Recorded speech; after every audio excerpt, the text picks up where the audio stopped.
బాబా పాలవెల్లి ఎందుకు కట్టారు? ఆకాశంలోని నక్షత్రాల సమూహాన్ని పాలపుంత అంటారు. దీనిని పాలవెల్లితో పోలుస్తారు.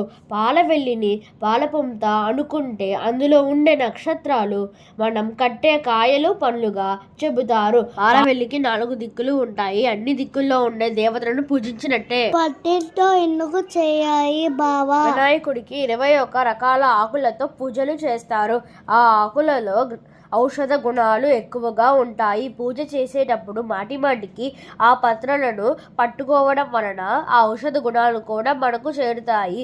అలాగే ఆ ఔషధ గుణాలు మన చుట్టూ ఉండే గాలిలోకి చేరుతాయి. వినాయకుడిని మట్టితో ఎందుకు చేయాలి? పార్వతీదేవి సాక్షాత్తు ప్రకృతి స్వరూపిణి. పార్వతీదేవి శరీరం నుంచి వచ్చిన నలుగుతో మొట్టమొదట తయారు చేసింది కాబట్టి